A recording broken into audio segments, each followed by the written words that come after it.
Good morning, my fellow dirty gardeners. I'm Iron the Dirty Dragon. Today I'm going to play a game of Alive or Dead. I'm going to show you the diagnostic tools that I use to prove whether or not something is alive and worth trying to hold on to, or alive and not worth holding on to, or just freaking dead. Okay, so let's go look at, I have a hibiscus here that I'm not sure whether it's alive or dead, so we're gonna take a look. This is my hibiscus. On first glance, it looks very much dead. Now, hibiscuses really like water, which is why I've got it sitting here. It actually can be grown as a pond plant. And they're also very late to come up out of the ground in the spring and summer, and because we've had such a cold spring, and I lifted it from its spot where it was very happy last year, I have no idea whether it's actually just still dormant or if it's dead. So some of the things I look for are, normally I would look for the branches first. With this case, it doesn't matter because with hibiscus they all die back to the ground here. So I'll show you that one later. But I'm going to pull this out of the ground, out of the soil. I just put it in this soil, so it should be pretty easy to pull it out. Okay. Diagnostic tool number 1. Are the roots looking white? They are. This is putting off new roots. This is a good sign, people. If the roots look healthy, and by healthy I mean nice and not brown, then that's a really good sign. If they've got baby roots coming out, that's an even better sign. Like these guys here. Let's see if I can zoom in and show you a bit better. These little guys here. This is all really, really good. So that means that this plant is still in dormancy. So I'm just going to tuck it back in there. Another good way is if you can see down here at the base, it's a little bit more green. That's a really good sign too. If it's brown all the way to the base, that's probably meaning, I mean, it could mean it's alive, it could mean it's dead, but for this particular plant, that means it's good. These look like new growth nodes coming out here. So this baby is 100% alive and just really slow to come out of dormancy. Now I'm going to go and find another plant that's maybe not doing so well and see what we can do. This is a division of a plant called Iris confusa that I took a little while ago, and I'm not sure if it's alive or dead, so I'm going to pull it out of the ground and see what it's looking like. Now, if the tuber or the root or whatever is squishy, this looks pretty damn squishy. That's not good. That's rotten. See how it's just flaking? Yeah. Okay, so that one's toast. If it's squishy, that's not ever a good sign. There's got to be like a hard core to it. There's another one in the pot here, so let's pull that out and see whether we're dealing with the same thing. That one's nice and hard, so that's actually good. This one might make it. With these, I didn't actually cure the roots before putting them back in the ground. So what happened was, when I broke them apart to pot them up for division, usually if there's a break in the root, that's an exposed area. Think of it as like your skin missing. And if there's no scab on it, then it's much more likely to get diseased or damaged. To rot, anything like that, right? So usually speaking, I would cure them, but in this case I had so many roots that I honestly didn't care if I lost a few. So that one is lost. This one is totally fine. It's actually putting off a new node right over here of growth. That'll pop up to the surface at some point and become a new leaf. So I'm just gonna chuck that back in the ground there. That one is alive as well. All right, last fall I put this guy in a place. This is a Fatsia japonica, and it was in a place that was too exposed. So when we got the heavy snow and really cold temperatures, it just freaked out. And I wasn't sure it was alive for a while. It has put off new growth, but I'm going to show you this part here, another technique that I use. I'm going to see if I can do this with just holding with one hand and using my other hand. And get out your garden knife or any knife and just gently scrape away a little bit of the outer bark.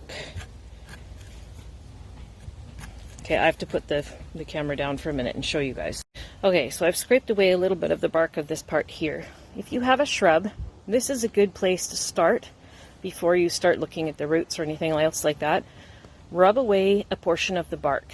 If it's brown like this is all brown and hard or squishy. If it's hard, like brittle, hard, and brown, it's dead.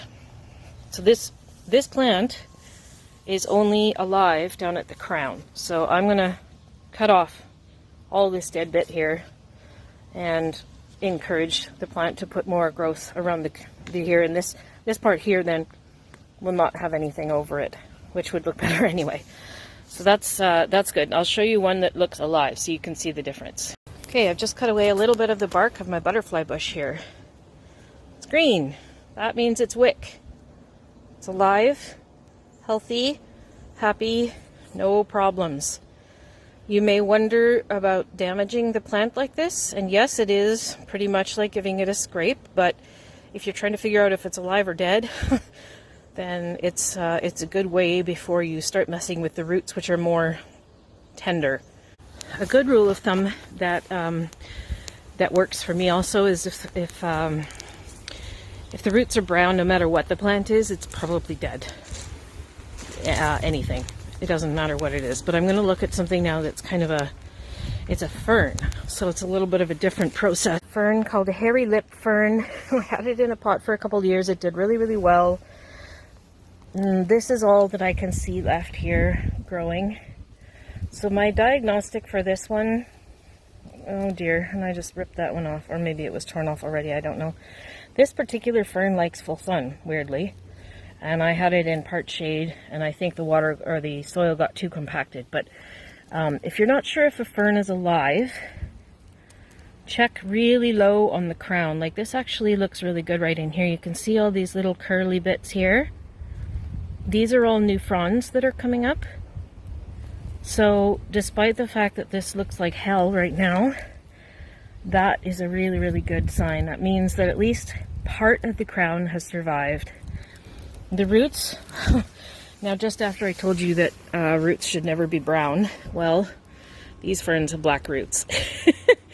And because this crown is coming out with new fronds, at least on one side, this part doesn't look so good, but on the other side, then the black roots wouldn't bother me. They don't bother me. Okay, with regards to bulbs, I don't think I have any bulbs out of the ground right now that are, I'm not sure about whether they're alive or dead, but, oh, maybe I do. Hang on just a sec. I actually do. Hang on. Well, this is where I left my tulip bulbs. Damn frickin' squirrels, I guess. Took them off and had a feast. Oh well, so much for that project. I might have one other stash that they haven't found yet that I'll check out. Hang on. Hey, I found some bulbs that I stashed inside the house for the winter. These are tender. It's called ismene, which is it's quite hardy for, I think, zone 9 and up, but it can't handle cold, freezing, yeah, like our temperatures basically, and it likes to be in wet soil. So this is a really good example, I'm really pleased to see this actually, of a bulb that's alive. If you peel back the outer skin, you can see that it's nice and white and it's firm to the touch. Like if you squish it, it's not squishy. If you were to squish it and it just went to dust, or if you find, like especially around where the roots are or the crown, oftentimes you'll find mildew or rot of some kind. That's not a good sign. Sometimes you can rub it away and it's still okay. thankfully these guys are all looking good. It looks like they also want to get in the ground right now because they're already putting out new roots.